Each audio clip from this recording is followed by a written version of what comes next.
It is indeed brunching time. It's time for brunch. So today on this episode, we're going to be talking about... So last time we were talking about the stuff going on with a recession. Stuff. What is a recession? How History of recession. happens. Recessions being racist. Yeah, it was tough. It was tough for us emotionally. So I think for this episode, can we talk about those feelings?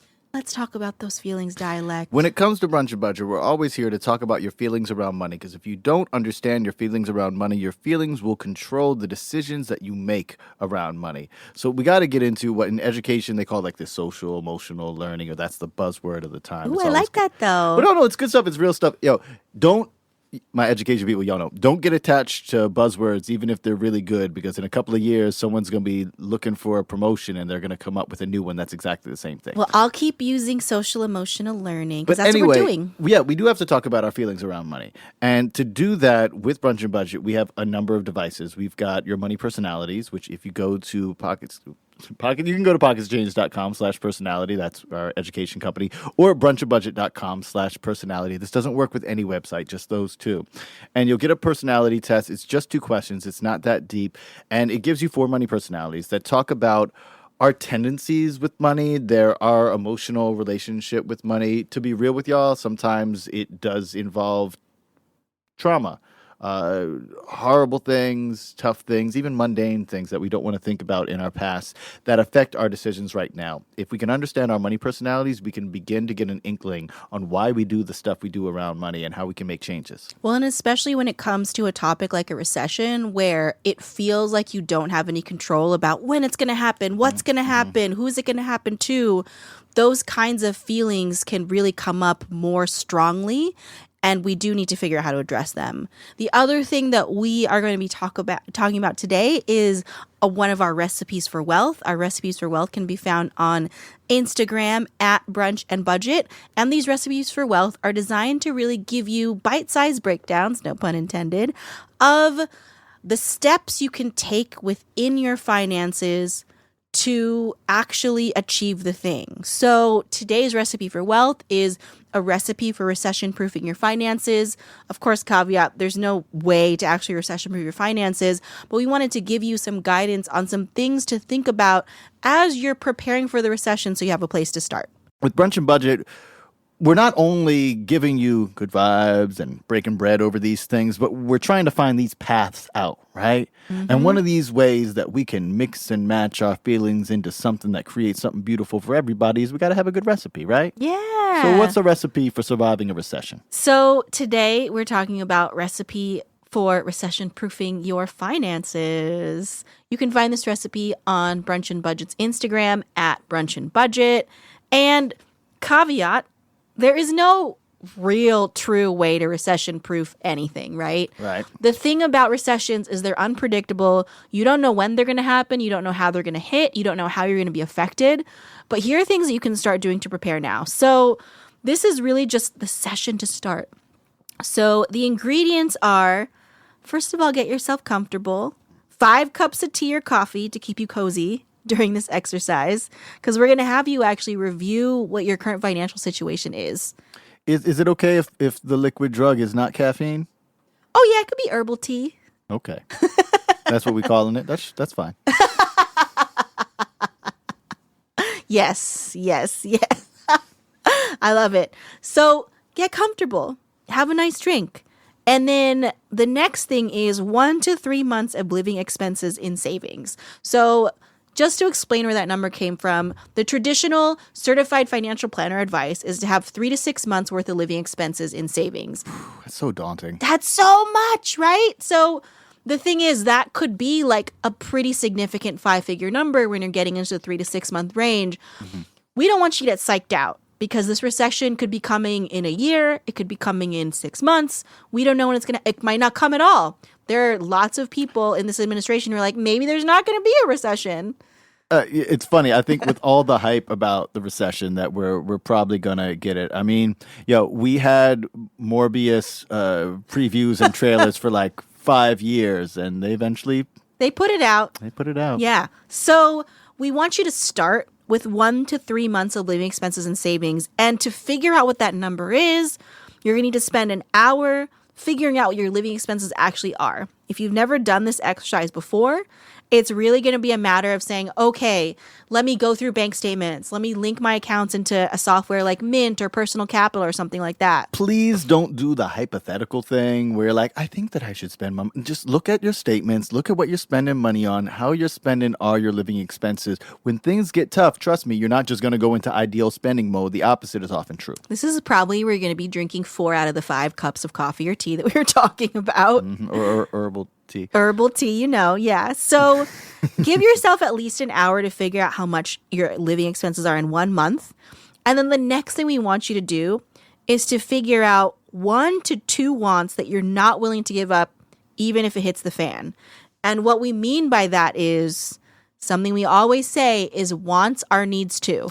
It's really real, y'all. If we don't spend our time, energy, and money on the things that make us feel like ourselves, we will spend more time, energy, and money chasing that feeling with things that don't bring us back to ourselves. That's how we often get economically exploited. That's how you look at your statement and you're like, wait, how did I buy Taco Bell 6 times last month? I don't even like Taco Bell. Yeah, so we want you to think about what those 1 to 2 things are that always bring you comfort, that always bring you back to yourself, that replenish your willpower, that allow you to recharge, and make sure that you add that to your budget and don't give it up when times get tough. Because you will have to give up a number of things that you do enjoy when times get tough. And it becomes much easier to do that when you have an anchor.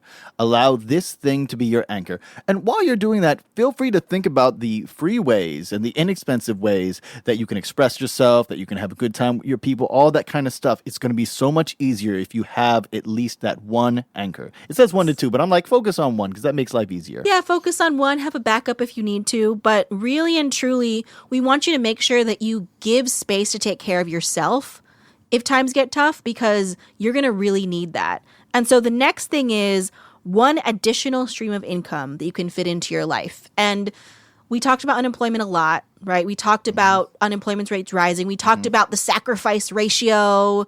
I can't believe they have a term for it. It's just so disgusting. But we talked about this idea of maybe unemployment is going to be on the rise as a way to combat inflation. So plan for another stream of income. And I know it's hard because the idea of hustling more than you already are can already feel exhausting before you start.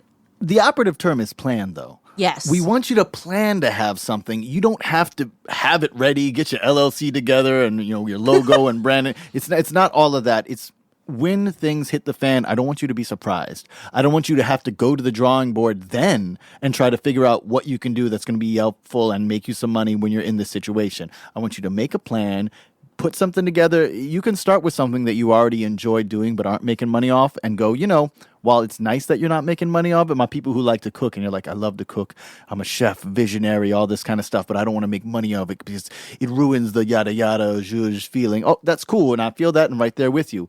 But in a worst come to worst situation, if you got to cook a nice meal to make sure that you can get a nice meal, let's be ready to do that. Yeah, and the other stream of income also doesn't have to be a whole business, right? It doesn't have to be like another thing that you have to manage. It could just be a second job. It could just be another gig. Whatever it is, you don't even have to start doing it now unless you are feeling a little nervous.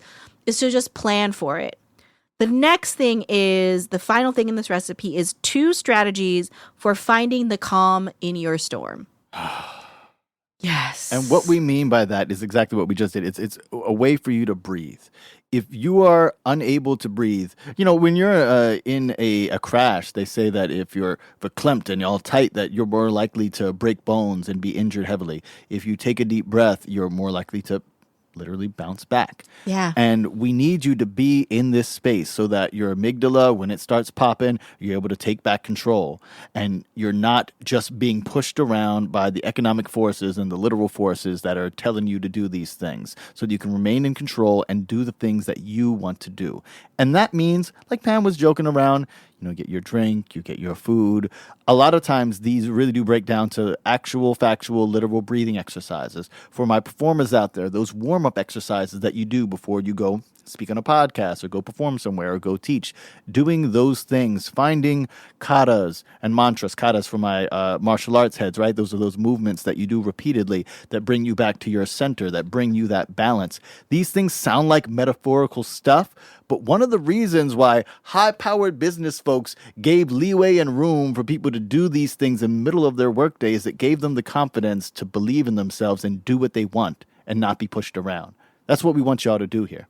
Yeah. And the thing is that when times are tough, this is when we panic, this is when we get desperate, and this is when we make decisions that we end up regretting. And so we want you to prepare for that now and really find ways to center yourself within all of this. Because, again, we don't know when it's going to happen, and it's going to be sudden, and that's the kind of thing that's out of your control. But these things are in your control. Today's episode is sponsored by us, PocketChange. At PocketChange, we offer in-person and virtual workshops for students from grade school to grad school, professional development for educators and administrators, and jams for the whole family to learn, unlearn, and unpack.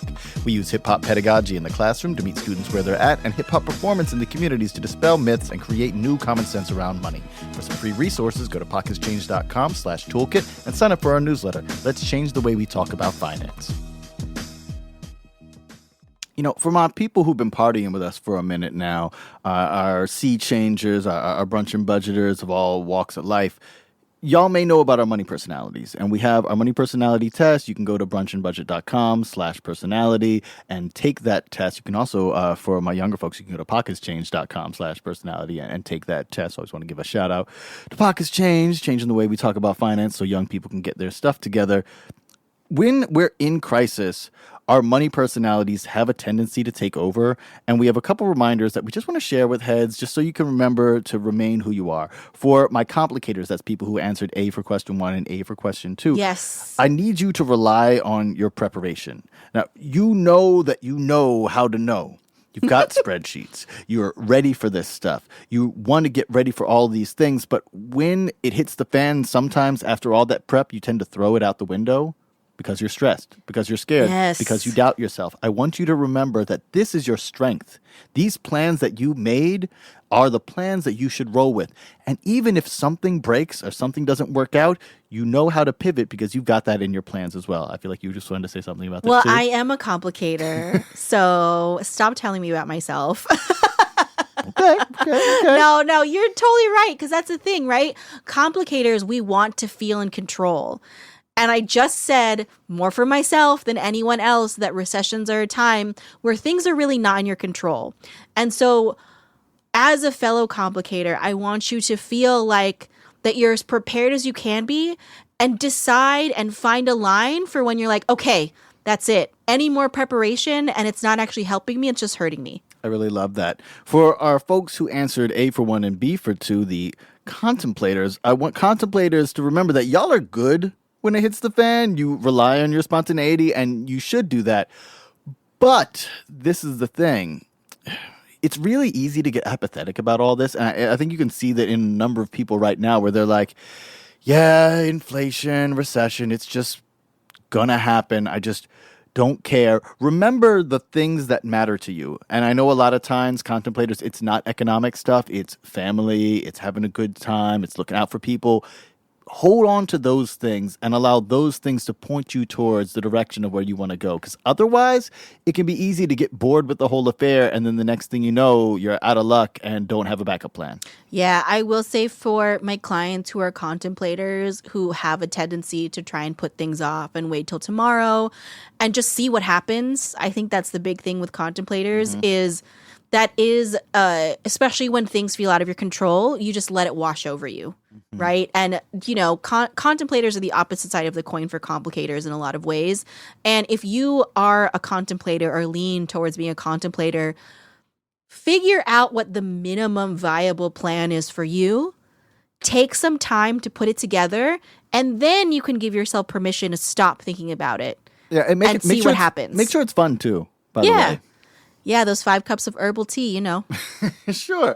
Yeah, speaking of having fun, the people who answered B for 1 and A for 2, the paper chasers. Now, for my paper chasers, I know a lot of this seems like fun because it's opportunity, right? While things go low, it's time to buy. I want you to remember that your savings are a stream of income and that your savings are not something that is keeping you from taking advantage of opportunities. The savings are the things that are allowing you to take advantage of opportunities. When you have savings, you can go in on some new venture or some unproven thing or something that's not backed up by other stuff, because if it goes bad, you're going to be all right because you have that other stream that's holding you down. Yeah, and especially with paper chasers, don't try to juggle too many opportunities at once. I think that when paper chasers feel like they're in a situation where their back's against a wall, then that is also where you can get scammed.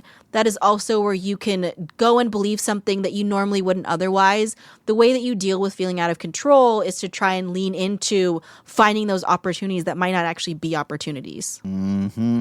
And I think the thing we mean by that is, rather than exploitation, which are the easy opportunities that I think paper chasers see quickly, but you can do better than that, think about the innovations. Yes. Think about the ingenuity, because that's where you're really going to come out of this situation doing well for yourself and able to make some decisions that affect your peoples.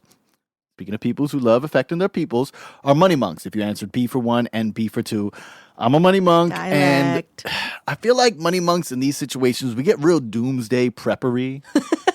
You know, a lot of us have been kind of waiting for this. They're like, yeah, the economic system is garbage. It's going to collapse. And we're going to be, that's the ones who's like, I'm cooking and I can cook from whatever kind of stuff that you got. I can get it out the can and make it beautiful and some wonderful stuff. And this is going to be great. And we're going to reset humanity. And like the paper chasers, I want you to find a lane. Find one thing that you want to do differently. Find one thing that you want to preserve and maintain. Find one community that you want to make sure that is marginalized and you want to make sure that they're looked out for. Pick one thing. Hold on to them. Focus on them. You're going to want to affect change in a lot of different areas. And check it out. When the oppressors do it, they don't smorgasbord you with oppression. They pick a thing. And then once they got that thing going, then they pick that another thing that they got going on. So think about it in the same kind of way. You're conquering these fears, these enemies of humanity or whatever your perspective is on it, one piece at a time. Once you get a hold on that, maybe you can think of other stuff. But honestly, you're probably going to stay in that one lane and that's going to be okay. I will also say for money monks, because you are so good at giving help, that if you need to ask for help, this is the time to practice doing that. One really important thing about the money monks and our giving help but not being good at asking for help is that asking for help, this is super contradictory sounding, and I'm telling y'all this comes from many years of doing it wrong, my dialectical self. Asking for help is a form of modeling giving help. Does that make sense to y'all? Yes. People are not going to ask for help if they don't see you community leader person, right, who does all this good stuff. If they see you being like, I'm going to do it on my own, they're not going to ask you for help. They're going to try to do it on their own too. They're going to try to do stuff they don't need to be doing. It's going to do them dirty, just like when you try to do stuff outside of your lane, it does you dirty. If you really are trying to make this revolution and trying to make these change and help people out, you got to ask for help too. I'm saying this because it's much easier to say than do, and I'm definitely looking in the mirror as I say it too. Yo, before we get on to the next part of things, I do want to give a little denouement to all of this race and wealth stuff. I was talking about some of the studies that happened in different countries, and this UK one is particularly alarming. So they were talking about prejudice in times of recessions, and I'm just going to read this out so I'm, not sounding like I'm trying to give my own thoughts about it. It says, our findings suggest that prejudice among native-born whites increases with the unemployment rate. The effect is mainly driven by large increases in prejudice expressed by highly educated, middle-aged men in full-time employment. For example, for this group, 1 percentage point increase in the unemployment rate increases self-reported prejudice by approximately 4 percentage points. That's just the self-reported stuff. Wow. Like, folks in their heart feeling good to talk to a reporter decided, I'm going to admit to this. 1 percentage point of unemployment makes it so I'm 4 times as vexed at people of color possibly stealing our jobs, stealing our children, coming and taking our plates, coming and taking over, the paranoia that happens with folks. That totally explains why unemployment is always double for black men compared to white men. Because even at lowest unemployment rates, and I remember when they were touting like unemployment rates for black men are historically the lowest they've been, but it was 7% for black men and 3% for white men. Remember that in the past 100 years, talking about like reaching back to the last time we had a pandemic, within the past 100 years, it was legal to take a black man who didn't have a job or could not prove they had the particular type of job that was considered a real job, take them off the street, throw them in prison, have their prison debt paid off, and them be in slavery to another person. This was legal on the book stuff within the past century. So when we think about all of these things, you got to remember that they're all connected. People love to be like, oh, oppression was all this bad stuff back in the day. Or like, oh, some people don't like some people now. It's an unbroken line. And when we have these economic downturns, it makes it so the people on the bottom get ground to dust.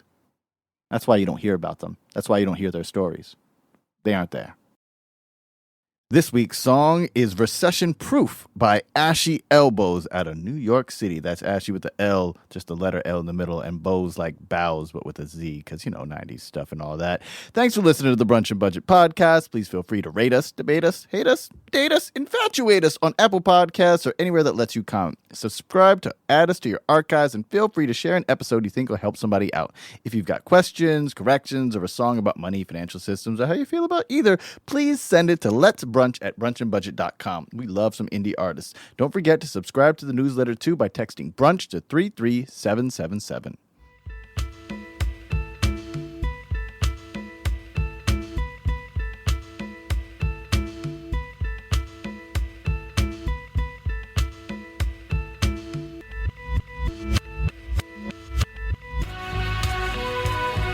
Corruption caused this disruption. Disgusting, how do they function? Discussion, who really gon' miss a few thousands out of millions? It's nothing, no honor in business. Turn around, back has knife up in it. You get shitted on and it's okay, cause it's business, nothing personally. And personally, nobody else cares. It's dog eat dog, everybody want theirs, and no one shares. Gotta get your own, or wait till they done. Whole scraps on a bone in this concrete jungle. You gotta be a lion, because they lying. While they pockets they lying, while my pockets is lying with nothing but lint. Not 1 rent cent for a bag of chips, but I get bagged up for smoking spliffs. How it got here, no blacks on the ships. Niggas used to fear the crack of the whip, and now they whip the coach, cracks what they get. It's the same mentality, just different tactics. Systems full of bricks like a cactus. We all got to deal with the madness, but they recession proof and they caused it. No one's recession. No one's recession. No one's recession. No one's recession. No one's recession. No one's recession. No one's recession. No one's recession.